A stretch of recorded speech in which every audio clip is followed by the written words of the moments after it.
Good afternoon, and still I'm here in Gothenburg, Hisingen Island. We moved from the church something like 1.5 miles, I reckon. We're having a dinner tonight at a friend's place, and it's still very warm. It is now 20 to 6. It's very pleasant still to this moment. And I would like to bring a fourth participant into the game. We are currently juggling 3 or 4 different themes. Judy Currivan, Ian McGilchrist, Richard E. Lind, Heraclitus, Heidegger. Actually, they are more. And it seems the more diversity we get, the stronger the single point gets. Now it's an old friend, Susie Vrobel, and her Fractal Time.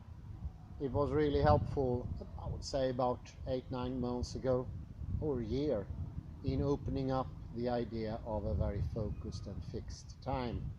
This time of the Newtonian physics, which is such a limitation to thinking and developing, I would say. This is chapter 2 from her book. It's called Fractal Structure of the Now, Time's Length, Depth and Density. Duration is something we loosely associate with the notion of succession. A 2-hour train journey, for instance, may be pictured as a sequence of 120 1-minute intervals, lined up along an imaginary time axis like beads on a string. This string is one-dimensional structure. It extends on one level of description, hereafter denoted as LOD. One level of description is a LOD. Only, namely, the level of successive minutes. On another LOD, say, the level of successive hours, the extension of the train journey would amount to 2 hours. This would still be a one-dimensional extension, albeit on a different LOD. Admittedly, such a concept of duration would be sufficient for most purposes, such as comparing the temporal lengths of train journeys. However, when we wish to compare the subjective duration of a train journey, we will find that one dimension, namely succession, is not enough. As we shall seek to demonstrate in this chapter, simultaneity is also needed.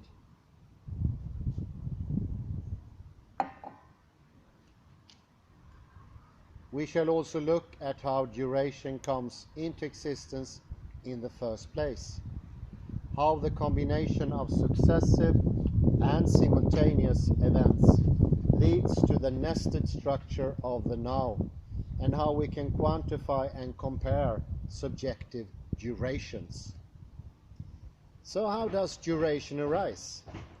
As one of our primary experience of time, along with succession, simultaneity and the now, duration is a prerequisite for any kind of experience.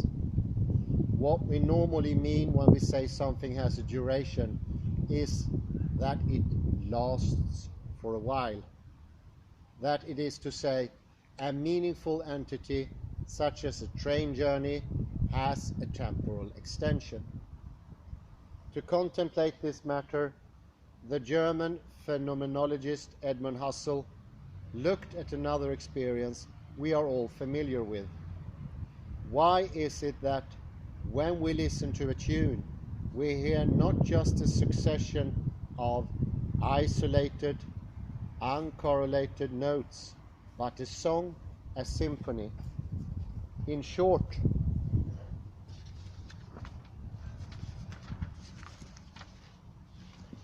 a coherent whole. After all, as Husserl points out, when we hear the second note of a tune, we no longer hear the first one. This is a quote from Husserl. I do not then, in truth, hear the tune, but only the individual note. The fact that the section of the tune which has been played is objected to me, I owe, one is inclined to say, to recollection. And the fact that I do not, having reached this or that note, presume that that was all, I owe to anticipatory expectation. End of quote.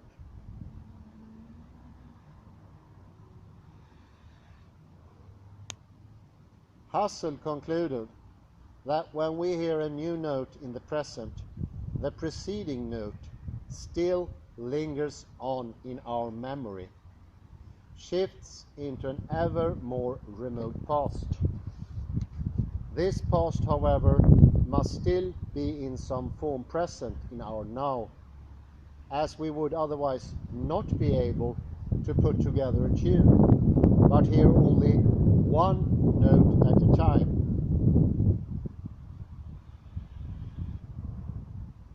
We may say that the past nows are nested in our present now.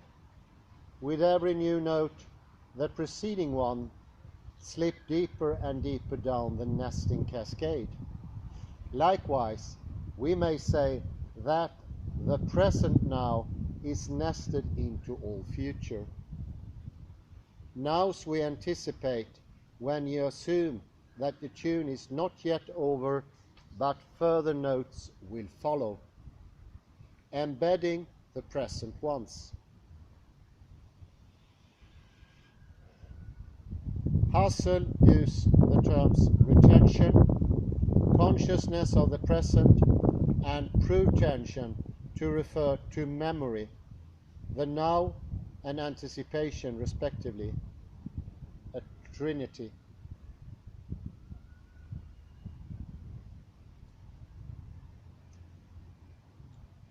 The consciousness of the present, the now, is the place where memory and anticipation meet. It is the nexus of the triangle. Why not the node of the pyramid?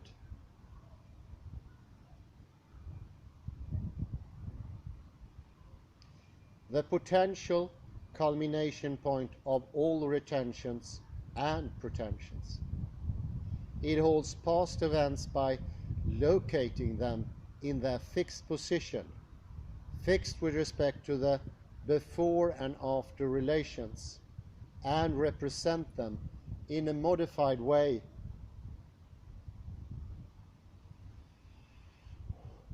within the present now. Thus we create a simultaneity of retention, the consciousness of the present, and pretension. One in three and three in one. And I think it's odd as the triangle or the triad is such a powerful tool.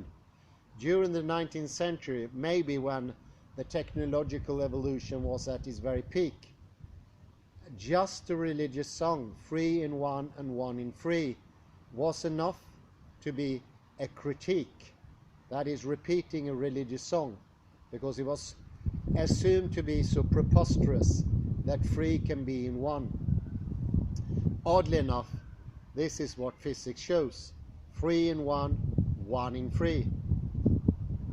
Such a now, which hosts both retentions and pretensions, cannot be a point or a mere dividing line between past and future. It must be extended and display a nested structure as depicted in figure 2.1.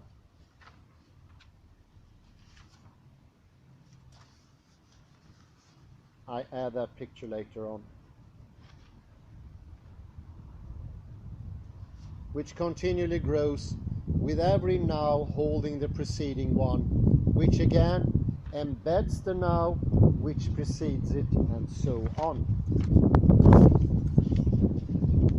By giving the now extension and a structure, Husserl paved the way for a definition of subjective duration, which can be derived only from the notions of nestings generated by succession and simultaneity.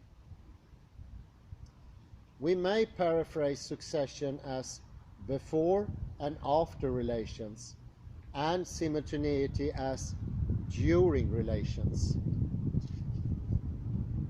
Those during relations are brought about by embedding an event into a framework time, i.e., by nesting it into a context. This contextualization may occur through remembering and anticipating events, such as the musical notes in Husserl's example. It may also emerge from a nesting of concurrent, partly overlapping actions.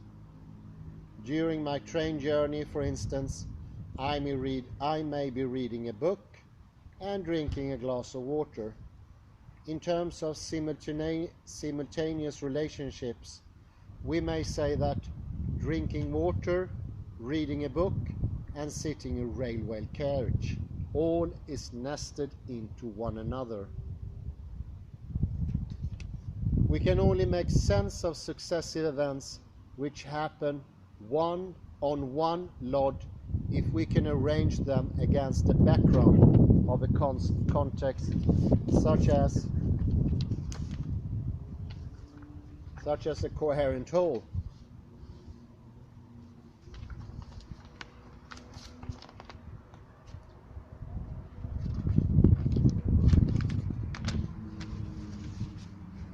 Such a framework time. Individual notes receive their meaning from the entire tune they are embedded in. So in the wake of Husserl's considerations, a nested structure of the now can be assumed. Every now contains overlapping events which add the dimension of simultaneity to that of succession. It is by means of the framework time that somehow in the background of our perspective we arrange for otherwise isolated events to be connected into a before and after relation. If there were no temporal framework or context to provide simultaneity, no before and after relations, and therefore no correlated succession, would be conceivable for any temporal change in or around us. Correlation is something which has for us loose associations with memory. Uncorrelated events are isolated because there is no overarching framework time against whose background more than one event can be accessed and related.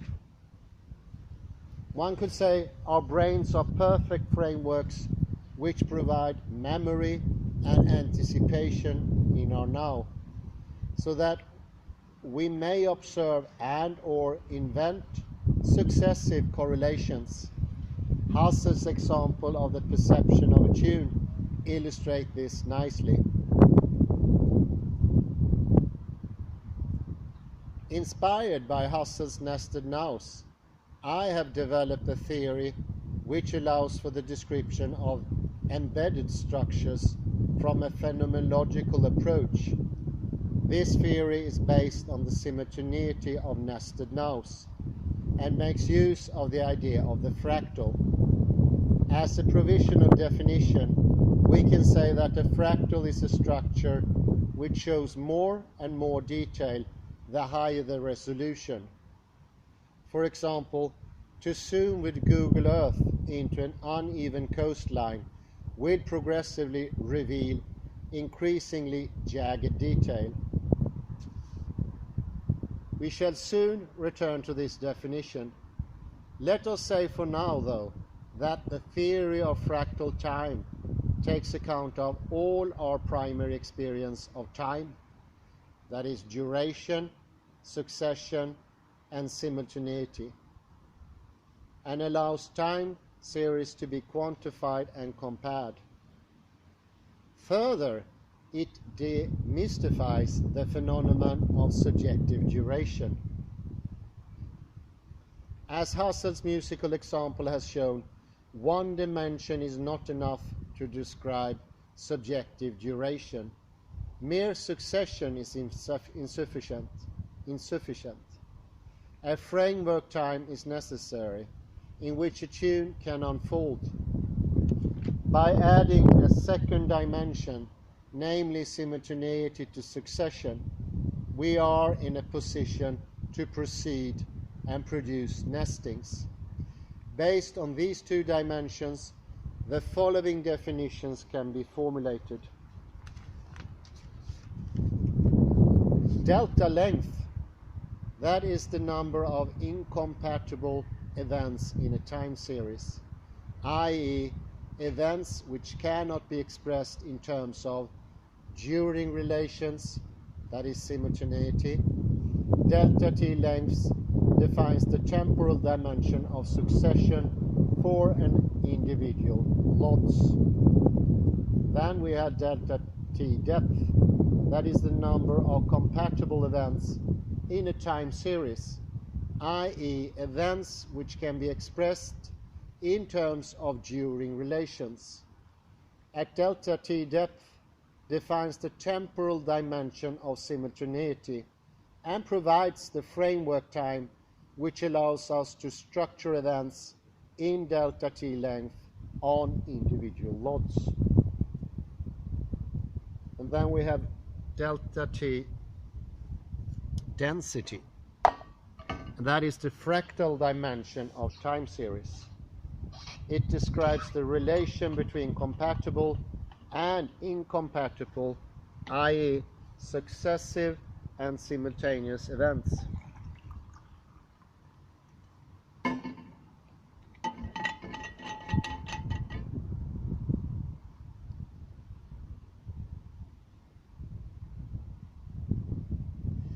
That is to say, the density of time. Note that delta T depth logically precedes delta T length, as there is no succession without simultaneity.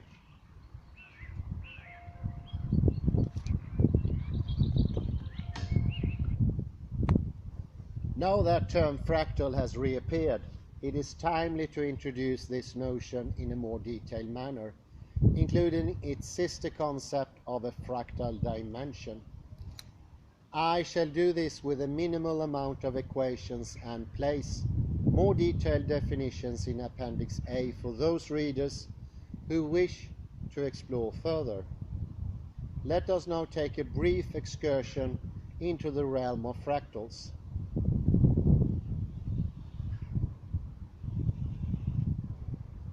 In 1967, Benoit Mandelbrot introduced to the world his notion of the fractal by pondering the question, how long is the coast of Britain? It turned out the answer depends on the yardstick you use. If that yardstick is 20 Swedish miles long, the approximate length for the British coastline will measure 2,400 kilometers. By halving the measuring rod, that length increases to 2,800 kilometers. If the yardstick is reduced in size still more, say to 50 kilometers, the coastline measures 340 kilometers.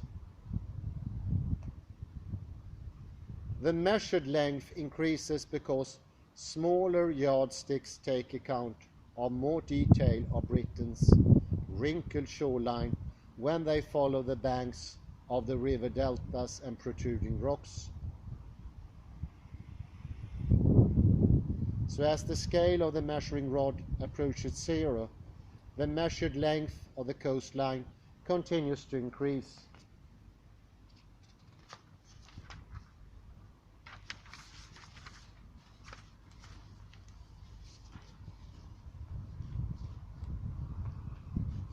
A fractal is most generally defined as a structure which displays increasingly more detail as one zooms in. The British coastline is an example of such a structure. A feature of fractals is that they are often self-similar. That means that the structure of the whole is found again in its part, usually in a nested way on several lots. Nesting alone, however, does not produce fractality or self-similarity. Consider a set of Russian Matryoshka dolls nested inside each other. Doll 1 into doll 2 into doll 3 into doll 4 into doll 5. Here all 5 dolls exist simultaneously as independent wholes.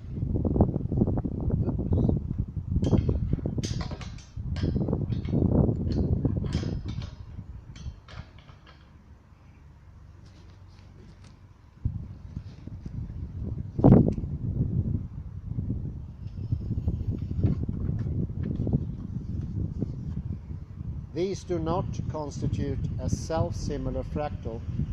Self-similarity is the property of a structure in which the whole is actually made up of smaller copies of itself. The Romanesque cauliflower is an example of this. I would say the regular fern can also serve as a wonderful example of how iteration builds up safe, stable, and permanent structures. There are different types of self-similarity: perfect, quasi, and statistical self-similarity. The Romanesco displays quasi-self-similarity because although each bud consists of a series of smaller buds, they are not exact copies of the larger structures. Though they may be very similar to the structure of the whole vegetable, the individual buds differ in minuscule ways. An example of statistical self-similarity would be a very meandering coastline, such as that of the British mainland, which, as one zooms in, displays roughly the same intricacy at various resolutions.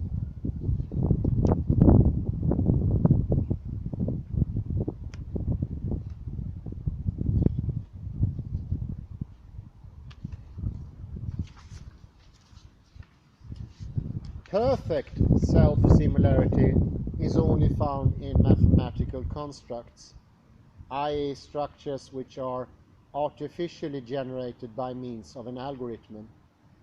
These structures, like the Koch curve depicted in figure 2.7, also tend to be infinitely zoomable, i.e.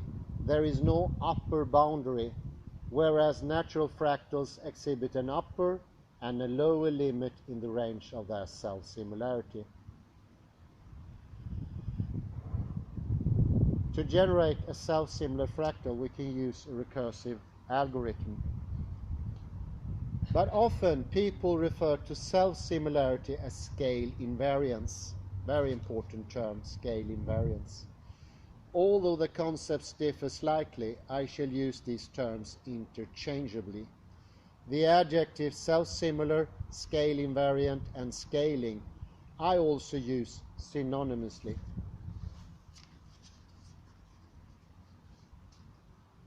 Perfectly self-similar structures, such as the Koch curve, can be measured with the similarity dimension.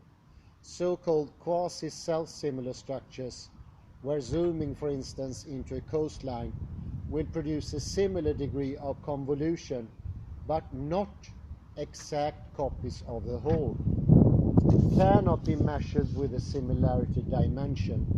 The same is true of statistical similarity, which refers to the statistical distribution of a structure over several scales. The reason is that they lack perfect nested structures, even though they may have been created by a simple recursive algorithm. To measure quasi and statistical similarity, we would need to cover the structures with bubbles or boxes, which decrease in size as the measurement becomes more precise. Known as the box counting method, this alternative way of measuring the fractal dimension was introduced by Michael Barnsley in 1988. It is useful for determining the extension of both self-similar and non-self-similar structures.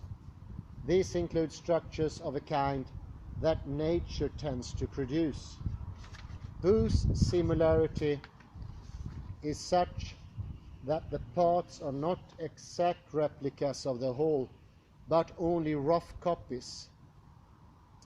Barnsley's method is a generalization, since it's applicable both to mathematical and natural structures. It's important to understand here that self-similarity is the only way of measure distance, because between each iteration is the self-similarity that tells us who far and how far apart we are. Another way of expressing that, how far are we from the exact self-similarity? So changing similarity is making the distance longer. And I think it's interesting because in a way it actually defies one of the embodied versions of what length is. This is rather different, and it is very close to Julian Barber's perception of length. He saw length not as clothes hanging on a washing line, but he said it's between the clothes, how the clothes are self-similar, or how big is the degree of difference. That difference is what we normally call distance. Oddly enough, there are no distances in the quantum mechanical world. There are no distances in the fractal world neither, or rather, we see distance very, very differently. It is the degree of self-similarity. The more similar, the more closer. It's a little bit like if you look at the horizon. For some reasons, things that are closer look more like each other, say it's houses. And the further you go away from where you're standing, the more dissimilar things become. This is not how we normally perceive it. This is actually a break with one of the most established common sense attributes. But it works. It works better than the old way. I don't really understand. So, okay, I understand that. If you're far away, all the trees or houses look similar. There is a description. If you think about, you got a notepad from me now? Yes. And you write pin figure in that, as you did in school. Indeed, yes. And you make a little difference. And the slighter the difference, actually the closer they seem together in the time. And if they don't look similar, it's not smooth. I don't get it. So you make take a small difference. You did it in school, and yes. the stick figures, the closer they are to each other, the better is the flow of the movement. Yes, Yeah. Of course. And this is how Julian Barber explained it. That's the best. It is very hard to get, but the more similar, the more smoothly it runs. And the less similar, the bigger the distance is. It's like a jump. And if you see a movie where you take away a lot of frames, what happens is you do actually jump in the chair. That sort of jump is the distance. So that's the only way in the proper universe. Yes, this goes away from common sense. This is not common sense. This is not how we perceive distance. but this is how distance works in quantum mechanics, in the model of Julian Barber, and also the fractal one. I can suggest this. Look at the Mandelbrot set at YouTube. It seems that you go down or you go up. In a way, normally speaking, feel the television screen, it's absolutely flat, you're not moving anywhere, but there is a distance, and that distance is made both at the same time with similarity. If you didn't have similarity, you wouldn't see anything, but the distance is made of dissimilarity, small dissimilarities. And in the Mandelbrot set, if you stop the YouTube clip, you won't see the difference, but you can feel them. Your whole body sort of can feel them. I recommend you think about it. It's a tough one. Another remarkable feature of the matter, statistically self-similar temporal intervals can be found, for example, in seismic disturbances. They occur when the distribution of 4 main and aftershocks. 4 is the shock that comes before the actual earthquake, the main is the earthquake, and then you have aftershocks. It's very close to before, now, and future. They occur in the same and in a long interval, a phenomenon which has been described by Kagan and Knopov. Cite. Almost all earthquakes are statistically and causally interdependent, a conclusion that contradicts attempts to divide the full catalogue of earthquakes either into sets of independent or main sequence events, aftershocks and foreshocks. If this picture applies even for the strongest earthquake, and our results seem to confirm this, then all earthquakes occur in superclusters with very long time spans. I came to think of another one from phonetics. Think of a word that most of the whole word is actually contained in the very first phoneme. If you want to say university in Swedish, universitetet, all of the word is actually condensed in the first U, in the Swedish U. So you can also see that as a sort of narrowing of the extension. Extension and time are very closely knit together, and they are all dependent on differences. Would it be no differences in the sound, it wouldn't have an extension. It would just be a tone.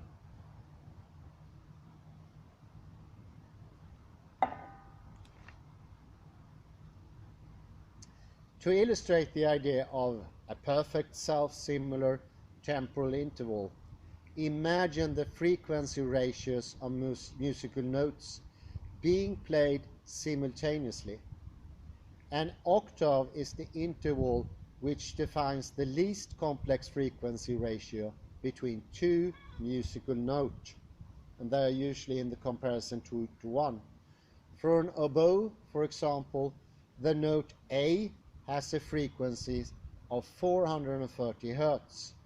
The next higher A would have a frequency of 880 Hz, and so on. These overtones, when sounding simultaneously, generate a nesting cascade which we perceive as consonants.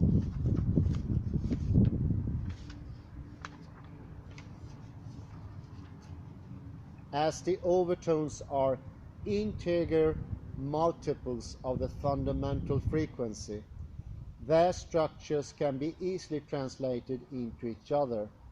When we have an example of a temporal perfectly self-similar fractal structure. Now, if, as in the overtones example, a structure recurs at a different extension in delta t length on nested lots, it is possible to provide a translation between the individual nested lots by using that structure as a reference.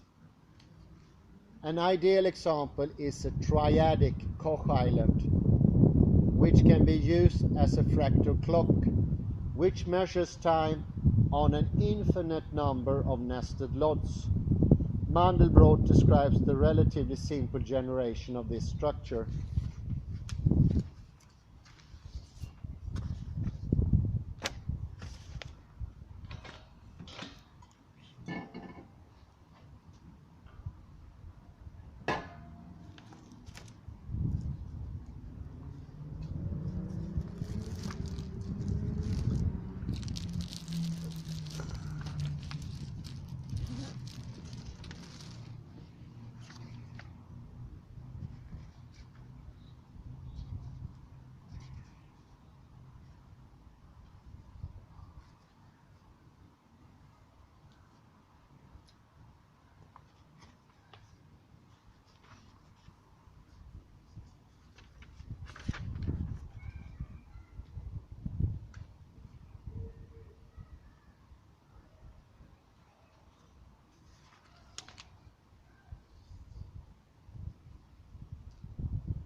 One could see time as a background, like a scene, a theater scene, and the play that is happening is the subjective time. And in order to have something we could call an objective time, we need constantly to compare what is happening in the scenery with the extension of the play. Let's say, for instance, the play is 90 minutes divided in a pause, 5 minutes. We compare the happening in the stage, in the theater play, with the extension of the actual play. And this is what gives depth to the play. Those things have to be present, but as in our modern time and age, we seem, every one of us, to participating in one same frame. But that is not completely true. We still put different frameworks into each different time. For instance, a working day could be 7 to 8 hours. Depending on that framework, the time you spent within the workplace will be comparatively different. It will always be a ratio between how much time you spend within the framework of the 8-hour working schedule and the time you spend doing something or not doing something. The notions of time we presuppose act as constraints on the development and evaluation of our perceptions of reality. Therefore, both perceptions of reality and theories, which are very similar, that include temporal notions such as the now, will differ from those who fail to include a temporal observer perspective.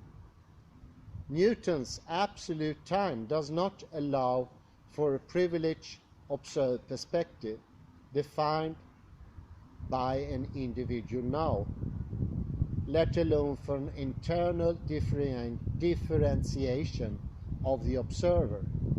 Both time and space are portrayed as container-like structures, or Plato's receptacle. Instead, Newton has a sort of origo, placed nowhere in an unreachable sphere of ideal forms. Einstein, however, dismissed Newton's container spacetime and defined simultaneity and durations in terms of the observer's event horizon. His special and general theories of relativity are based on a concept of time which cannot be conceived of independently of the observer's position. As the speed of light acts as a constraint, the concepts of simultaneity and duration are dependent on the observer frame. There is no absolute reference system. The relativity of simultaneity and time dilation are examples of observer-centeredness which constrains statements about temporal relations. Einstein does not deny the existence of the now, but by differentiating between subjective and objective time, he assigns the now a place which only exists in our consciousness. To him, subjective time is the manifestation of our consciousness in action and has no physical counterpart. His introduction of inertial systems and observer frames did not allow for the notion of an observer perspective. This perspective, however, was not based on an internal differentiation of the observer, but merely on his relative position in space-time and the resulting event horizon. Now, the juicy part, of course, as always, it's quantum theory. Quantum theory recognized that the observer participants actively take part in the outcome of measurements results. The notion of an observer participant who takes a measurement and thus causes the collapse of the wave function allows for a differentiation of individual observer perspectives and a private now. That is, a subjective now and an objective now becomes the very same thing in quantum theory. Very important to note that. It becomes the very same thing. Wheeler, as in the Wheeler-DeWitt equation, defines the role of the observer as that of an active selecting questioner. He sees reality as generated by our questions and the resulting selection process therefore as subjective. The subject plays a constituting role in the generation of reality. The measuring process correlates with the transition from the possible to the actual.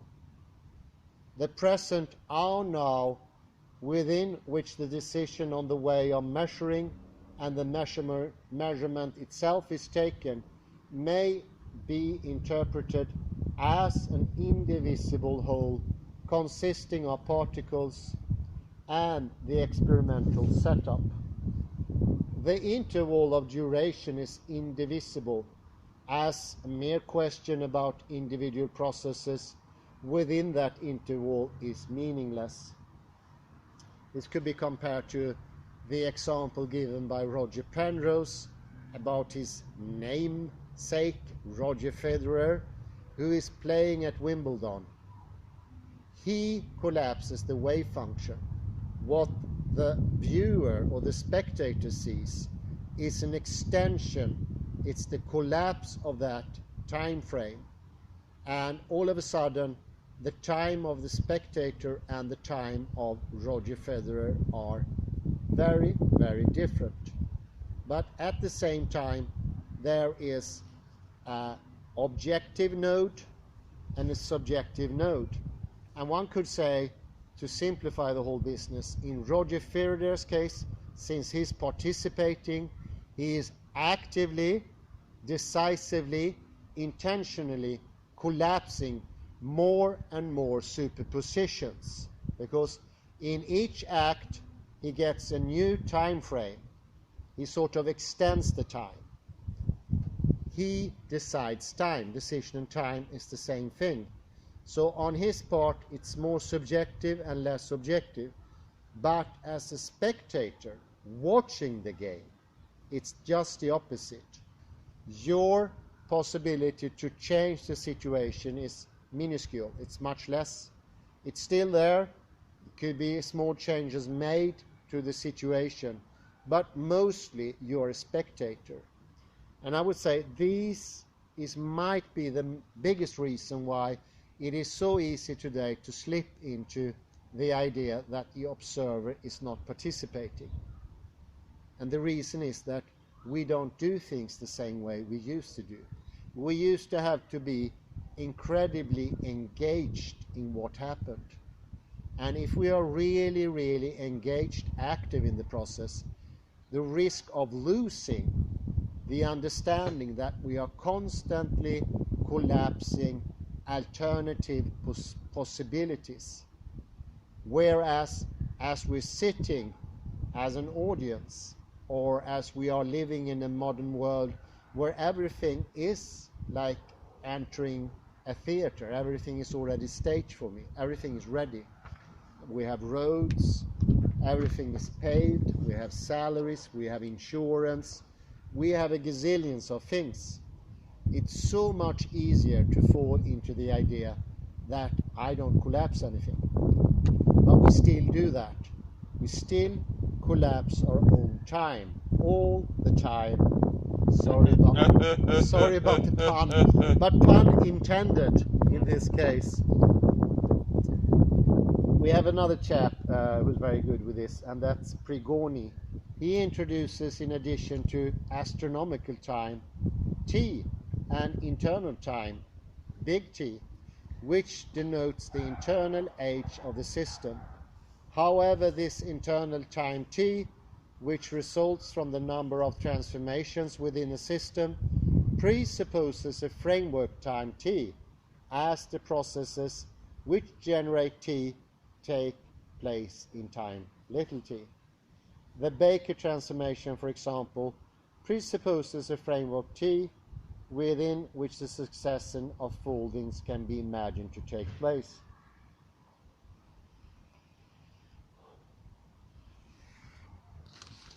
This understanding of fractal time and what happens in quantum mechanics actually makes many worlds explanation redundant. We don't need it anymore. The actual problem why many worlds come to gestation is because we today share a framework, and that sharedness is so extensive today, and it communicates directly. And the idea of a shared framework makes it very hard to see that we are constantly collapsing superpositions. But we still do it. And it will feel it wasn't my intention to do it, but it's still your bodies that collapses it. And there is, in this case, no outside observer. There is no panopticon who sees the whole thing. And I think most people today, and there has been some research made by Harry Yuval that shows that people, even if they would never name it, they still have some weird conception that they are being somehow observed. So that makes the superposition collapse according to them. There is like a big eye in the sky or something, and it's like a background observance already always working in the background, making everything real. And actually the explanation for how reality bounds once asked by, I don't know who asked, I think it was Clark who asked Bishop Berkeley. And Bishop Berkeley first said, the world becomes real because God constantly observes it.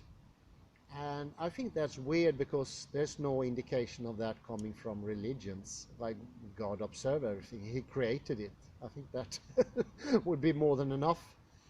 I think that was sort of a supplement from Berkeley's side. It was his way of having some entity doing the work that he should do. This is the work of man to collapse the superposition. This is not the position of God. If God did that, man would not have free will. Actually, man would not even exist. We would just be imaginations in the fantasy of God. I have to add to this. Heidegger, his big book is called Being and Time, and so far we only studied the being, but time is very important as well.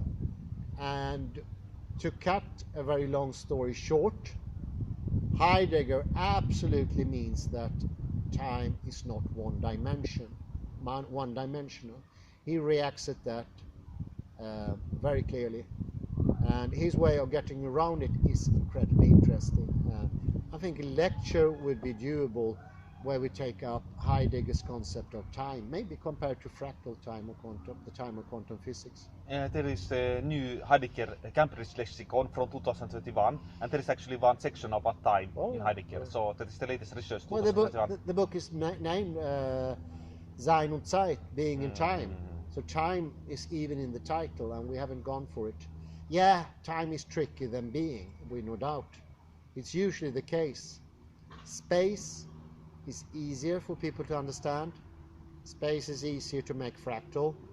Space is easier to make quantum mechanical. But time is trickier. And I think time, I don't know, we can't point to time. We can't have time in our hands. I can actually demonstrate it. I can make the wave collapse. I have a great idea. Can I demonstrate it? Yeah, sure. Something fun for the spectators. You have to against me. I will make the wave collapse. Okay. Wave collapse. So this is like a wave. Do you get it?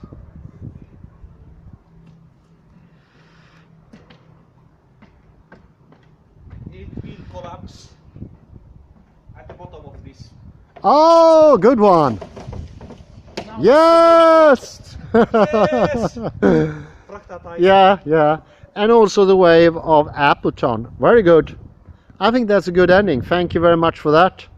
Put a fun end of today's lectures. Hooray for Susie Vrobel, Fractal Time, and hooray for Hans. Hooray for you, Kalle, and hooray for you who's watching. Thank you very much.